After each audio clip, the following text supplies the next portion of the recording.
സഹോദരങ്ങൾ, സ്നേഹിതർ, എല്ലാവർക്കുമായി ഞാൻ ദൈവത്തെ സ്തുതിക്കുകയാണ്.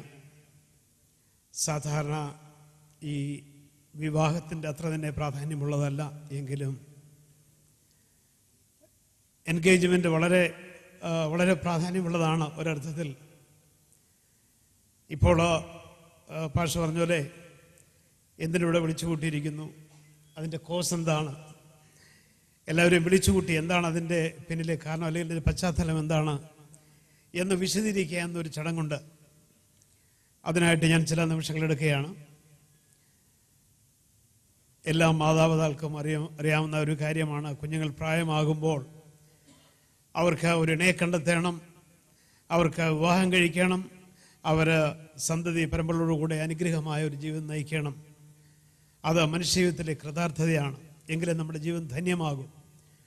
അതിലുപരി നമ്മുടെയൊക്കെ ജീവിതത്തിൽ ദൈവം തമ്പുരാൻ്റെ ഉദ്ദേശവും അതാണ്. മനുഷ്യ സൃഷ്ടിയിലെ ദൈവത്തിൻ്റെ താല്പര്യം അതാണ്. ഭൂമിയിൽ എമ്പാടും പെറ്റുവരുവാനാണ് ഇവിടെ പറഞ്ഞത്. അപ്പോൾ ഇത് നമ്മുടെ നൈതികമായൊരു കടമയാണ്. ആ കടമ എന്ന നിലയ്ക്ക് ഞങ്ങളും ശാലുവിന് വേണ്ടി വരന്മാരെ അന്വേഷിച്ചു. അതിൽ ഒരുപാട് പേര് വി കെയിം അക്രോസ് ഞങ്ങൾ കണ്ടു. അതിൽ പലർക്ക് പല കാരണങ്ങൾ കൊണ്ട് പലതും നടന്നില്ല. അങ്ങനെ ഇരിക്കവേ ഞങ്ങൾ വെബ്സൈറ്റിൽ കൊടുത്തിരുന്ന ഒരു വെബ്സൈറ്റ് കണ്ടുകൊണ്ട് റോബിൻ്റെ ബ്രദർ രാജേഷ് ബന്ധപ്പെടുകയും രാജേഷ് എന്നെ ഫോണിൽ വിളിച്ച് സംസാരിക്കുകയും ചെയ്തു. ആദ്യമായി സംസാരിക്കുമ്പോൾ ഞാൻ എൻ്റെ അമ്മയുടെ മരണത്തോട് ബന്ധപ്പെട്ട നാട്ടിലുണ്ടായിരുന്നു. അന്ന് പല കാരണങ്ങൾ കൊണ്ട് ഞാൻ റോബിൻ്റെ പശ്ചാത്തലം മനസ്സിലാക്കി, റോബിൻ്റെയും അതുപോലെ തന്നെ രാജേഷിൻ്റെ പശ്ചാത്തലം മനസ്സിലാക്കിയതുകൊണ്ട് ഞാൻ വളരെ അകലം വിട്ടാണ് സംസാരിച്ചത്. എന്നാൽ അങ്ങനെയല്ല, അവർക്ക് അതിൽ കൂടെ കുറച്ചുകൂടെ വിപുലമായൊരു കാഴ്ചപ്പാടുണ്ട്. ദൈവമക്കളെന്നൊരു യഥാർത്ഥമായൊരു ചിന്ത അവർക്കുണ്ട് എന്ന് മനസ്സിലാക്കിയപ്പോൾ അതിൽ കുറെ കൂടെ അനുകൂലമായിട്ട് ഞങ്ങൾ തീരുകയും സംസാരിക്കുകയും മറ്റുമൊക്കെ ചെയ്തു. ഇപ്പം ഇവിടെ ഉള്ളതിൽ നിങ്ങളെല്ലാവരും തിരുവല്ലയിൽ നിന്ന് വന്ന കുറേ സ്നേഹിതരൊഴിച്ച് ബാക്കി എല്ലാവരും എനിക്ക് വളരെ അടുത്ത് വേണ്ടപ്പെട്ടവരും എന്നെ സ്നേഹിക്കുന്നവരും ഞാൻ സ്നേഹിക്കുന്നവരുമാണ്. അതുകൊണ്ടാണ് എനിക്കറിയാവുന്ന പലരും 4 മണിക്ക് എഴുന്നേറ്റ് ബസ് കാത്തുനിന്ന് ബസ്സിൽ കയറി ഇവിടെ കൃത്യസമയത്ത്, അതായത് 11 മണിക്കുള്ള സുരക്ഷയ്ക്ക് 10 മണിക്ക് എന്നെ എത്തിയ എനിക്ക് വളരെ സന്തോഷമുണ്ടാക്കിയ ഒരു കാര്യമാണ്. എൻ്റെ സഹോദരങ്ങൾ കോട്ടയത്തു നിന്ന് വളരെ കഷ്ടപ്പാട് സഹിച്ചാണ് എത്തിയത്. അതിൽ എൻ്റെ ഏറ്റവും മൂത്ത സഹോദരൻ, അദ്ദേഹത്തിന് ശാരീരികമായ സുഖമില്ല, കാലിന് നടക്കാനുള്ള പ്രയാസമുണ്ട്. എന്നിട്ട് പോലും ഇവിടെ അദ്ദേഹവും ഭാര്യയും എത്തി. എനിക്കതിൽ വളരെ സന്തോഷമുണ്ട്. ഇവിടെ ഇങ്ങനെ കൂടുവാനുള്ള ഒരു സാഹചര്യം തുടർന്ന് രാജേഷായിട്ട് സംസാരിച്ചു, റോബിനുമായിട്ട് സംസാരിച്ചു, റോബിൻ്റെ മമ്മിയായിട്ട് സംസാരിച്ചു. അവർ മൂവരും ഫ്രണ്ടിലിരിപ്പുണ്ട്. അപ്പോൾ അവരുമായിട്ട് സംസാരിച്ചു, വളരെ നാളുകൾ സംസാരിച്ചു. വെബ് ക്യാമിലൂടെ കണ്ട് സംസാരിച്ചു. അങ്ങനെ ഒക്കെ സംസാരിച്ചെങ്കിലും വിവാഹം അത് വളരെ ഗൗരവമായി കാണേണ്ടതും വിവാഹം ഒരു മനുഷ്യായുസ്സിൽ ഒരിക്കൽ മാത്രം സംഭവിക്കുന്നതുമായൊരു കാര്യം എന്ന നിലയിൽ കൂടുതൽ ആലോചനയും സംസാരവും ഒക്കെ ആവശ്യമായി വന്നു. മാത്രമല്ല, റോബിൻ ആ സമയത്ത് എനിക്കൊന്ന് മസ്കറ്റിലായിരുന്നു, അതോ ലണ്ടനിലോ ലണ്ടനിലായിരുന്നു, ഞങ്ങൾ അമേരിക്കയിലായിരുന്നു. അപ്പോൾ അതുകൊണ്ട് കുറേ കൂടെ ഡിലേ ആയിപ്പോയി. ഇവിടെ വന്ന് കഴിഞ്ഞ ചൊവ്വാഴ്ച അവർ പരസ്പരം കാണുകയും അതിനുള്ള സാഹചര്യം ഞങ്ങൾ ഉണ്ടാക്കിക്കൊടുത്തു. അതിനെ തുടർന്ന് അവർക്ക് പരസ്പരം താല്പര്യമായി എന്ന് അവർ ഞങ്ങളോട് അറിയിച്ചത് കൊണ്ടാണ് ഈ കാര്യം ഇങ്ങനെ ഒരു ക്രമീകരണം ഇവിടെ ചെയ്തത്. പലപ്പോഴും ചിന്തിക്കാറുണ്ട്, നമ്മുടെ ജീവിതത്തിൽ സംഭവിക്കുന്നത് അത് റിലേറ്റീവാണ്, അല്ലെങ്കിൽ അത് യാദൃച്ഛികമായി സംഭവിക്കുന്നതാണ്. എന്നാൽ ദൈവജനം വിശ്വസിക്കുന്ന ആർക്കും ആ വിശ്വാസമില്ല. നമ്മുടെ ജീവിതത്തിൽ സംഭവിക്കുന്നത് ചെറുതാകട്ടെ വലുതാകട്ടെ ഏത് തരത്തിലുള്ള കാര്യവും അത് ദൈവത്തിൻ്റെ ഇഷ്ടവും ദൈവത്തിൻ്റെ താല്പര്യവുമാണ്. ഒരുപക്ഷെ അത് നടക്കുമ്പോൾ നമുക്കറിയില്ല, അത് ഒരുപക്ഷെ കാലങ്ങൾ തന്നെ എടുത്തേക്കാം. അതിൻ്റെ പിന്നിലെ ദൈവകരങ്ങളുടെ നടത്തിപ്പ് തിരിച്ചറിയുവാൻ വേണ്ടി ഞാൻ അത്തരം ഒരുപാട് അനുഭവങ്ങൾ ഉണ്ടായിട്ടുള്ള വ്യക്തിയാണ്. അതുകൊണ്ട് എൻ്റെ ജീവിതത്തിൽ ഇതുവരെ ഉണ്ടായിട്ടുള്ള ഒട്ടുമിക്കത് നല്ല കാര്യങ്ങളും മോശം കാര്യങ്ങളും എല്ലാറ്റിലും ദൈവത്തിൻ്റെ കരങ്ങളുണ്ടായിരുന്നു. ചില കാര്യങ്ങൾ അവൻ നമ്മെ പഠിപ്പിക്കുകയായിരുന്നു, ചില കാര്യങ്ങൾ അവൻ നമ്മെ ഉപദേശിക്കുകയായിരുന്നു. അങ്ങനെയുള്ള സാഹചര്യങ്ങളാണ്. ഇപ്പോൾ നിങ്ങളുടെ അറിവിലേക്ക് ഇവിടെ കൂടിയിരിക്കുന്ന പ്രത്യേകിച്ച് എൻ്റെ സഹോദരങ്ങളുടെയും ബന്ധുക്കളുടെയും ഒക്കെ അറിവിലേക്ക് ഞാൻ റോബിൻ്റെ ഫാമിലിയെയും ഒരു വാക്കിൽ പരിചയപ്പെടുത്തുകയാണ്. പത്തനംതിട്ട ജില്ലയിൽ തിരുവല്ല താലൂക്കിൽ തിരുവല്ല മുനിസിപ്പാലിറ്റിയിൽ പറമ്പത്തൂർ വീട്ടിൽ പരേതനായ PS വർഗീസിൻ്റെയും ശോശാമ്മ വർഗീസിൻ്റെയും മകനും കുറ്റിപ്പുഴ അസംബ്ലീസ് ഓഫ് ഗോഡ് സഭാംഗവുമായ റോബിൻ വർഗീസ്, മുഴുവൻ പേര് റോബിൻ P. വർഗീസ് എന്നാണ്. അപ്രകാരം തന്നെ തൃശ്ശൂർ ജില്ലയിൽ തൃശ്ശൂർ താലൂക്കിൽ കിളനൂർ വില്ലേജിൽ ചീരംകുളം വീട്ടിൽ റവറൻ തമ്പി മാർക്കസിൻ്റെയും മേരി മത്തായിയുടെയും മകളും സയോൺ IPC സഭാംഗവുമായ ഷാലു റേച്ചൽ മാർക്കസ് തമ്മിലുള്ള വിവാഹം 2013 ആണ്ട് 8-ാം മാസം, അതായത് ഓഗസ്റ്റ് മാസം 1-ാം തീയതി രാവിലെ 11 മണിക്ക് കുറ്റിപ്പുഴ അസംബ്ലീസ് ഓഫ് ഗോഡ് സഭയുടെ ചുമതലയിൽ ഉള്ള ഇവാഞ്ചലിക്കൽ ചർച്ച് ഓഫ് ഇന്ത്യ, മഞ്ഞാടിയിലുള്ള ഇവാഞ്ചലിക്കൽ ചർച്ച് ഓഫ് ഇന്ത്യയുടെ ഓഡിറ്റോറിയത്തിൽ വെച്ച് നടത്തി. വരൻ്റെ വീട്ടിൽ ഗൃഹപ്രവേശനം നടത്തുവാൻ ഇന്നേ ദിവസം വേണ്ടപ്പെട്ടവർ കൂടി ആലോചിച്ച് വിവാഹ നിശ്ചയം നടത്തേണ്ടതാകുന്നു. അപ്പം അങ്ങനെ ഒരു ആലോചനയ്ക്ക് വേണ്ടിയാണ് നാം കൂടിയത്. എന്നാൽ പറഞ്ഞുകൊള്ളട്ടെ, ഇതിൻ്റെ പ്രാഥമികമായുള്ള കാര്യങ്ങൾ, ഇന്നത്തെ എൻഗേജ്മെൻറ്റ്, ഓഗസ്റ്റ് 1 വിവാഹം, ഈ കാര്യങ്ങൾ പ്രാഥമികമായ കാര്യങ്ങൾ കുട്ടികളുടെ താല്പര്യമനുസരിച്ച് മാതാപിതാക്കൾ തീരുമാനിക്കുകയുണ്ടായിട്ടുള്ള കാര്യമാണ്. തീരുമാനിക്കുകയെന്ന് ഞാൻ പറഞ്ഞപ്പോൾ ഒരു ധാരണയിലെത്തുക മാത്രമേ ചെയ്തുള്ളൂ. ന്യായമായ ഒരു ചോദ്യം ഉണ്ടാകാം, തീരുമാനിച്ചുവെങ്കിൽ പിന്നെ ഇത്തരം ഔപചാരികതയുടെ ആവശ്യം എന്തെന്ന്. എന്നാൽ തീരുമാനിക്കുകയല്ല, അതിലുപരി അങ്ങനെ ഒരു ധാരണയിലെത്തിയിട്ടേ ഉള്ളൂ. അതാണ് ഇന്നിവിടെ നമ്മളെല്ലാം കൂടി വന്നതിൻ്റെ കോണ്ടെക്സ്റ്റ് അതാണ്. ആ ഒരു സന്ദർഭത്തിലാണ് നമ്മൾ കൂടി വന്നത്. ഒരിക്കൽ കൂടി എല്ലാവരും കൂടി വന്നതിൽ നന്ദിയും സ്നേഹവും അറിയിക്കുന്നു. നിങ്ങളുടെ കരുതലിനും നിങ്ങളുടെ സ്നേഹത്തിനുമായി നന്ദി പറയുന്നു. ദൈവം നമ്മെ എല്ലാവരെയും അനുഗ്രഹിക്കട്ടെ.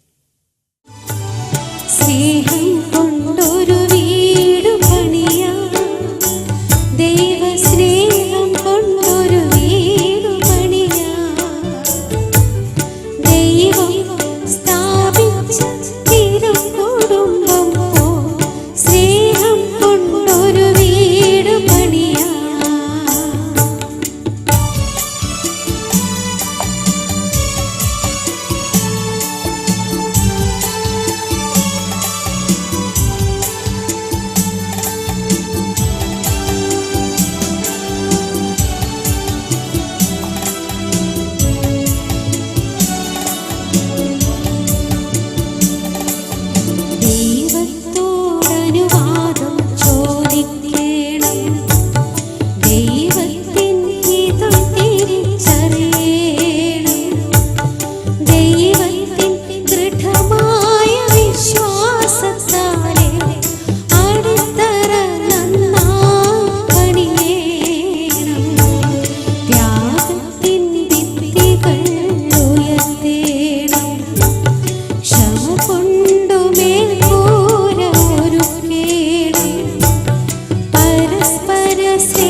തിരുക്കുടുംബം പോ സ്നേഹം കൊണ്ടൊരു വീട് പണിയാ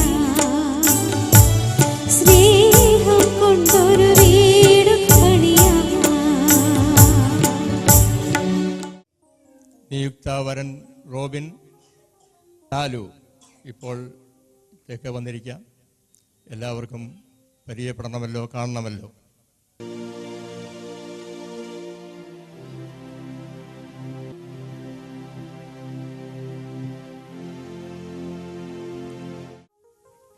എല്ലാവരും കണ്ടല്ലോ. ഈ വിവാഹം എവിടെ വെച്ച് ഏത് സമയത്ത് നടക്കുന്നു എന്നുള്ളതിനെക്കുറിച്ച് റോബിൻ്റെ ഭാഗത്തു നിന്ന് ഉത്തരവാദിത്തപ്പെട്ടവർ ഇപ്പോൾ മുൻപോട്ട് വന്ന് അതിനെക്കുറിച്ച് ഇവിടെ പ്രസ്താവിക്കുന്നതാണ്. ഈ വിവാഹം ഓഗസ്റ്റ് 1 തീയതി saint Thomas evangelical church Manjadi അവിടെ വെച്ച് നടത്താനുള്ള ധാരണയായിരിക്കുന്നു. ദൈവമെങ്കിൽ ഇതിൻ്റെ ആശീർവദിക്കുന്ന സഭ അസംബ്ലീസ് ഓഫ് ഗോഡ് കുറ്റപ്പുഴ. വിശദ വിവരങ്ങൾ ഷാലുവിൻ്റെ പിതാവ് വിശദമായിട്ട് പറഞ്ഞുകൊണ്ട് ഒന്നുകൂടെ പറഞ്ഞ് ഞാനിത് ദീർഘിപ്പിക്കുന്നില്ല. ഈ വരുന്ന വ്യാഴാഴ്ച സെന്റ് തോമസ് ഇവാഞ്ചലിക്കൽ ചർച്ചിൽ വെച്ച് നടത്തുന്നു. ആശീർവദിക്കുന്ന സഭ അസംബ്ലീസ് ഓഫ് ഗോഡ് കുറ്റപ്പുഴ.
ഈ കുറി ഇവിടെ വായിക്കുവാനായി പോകുകയാണ്.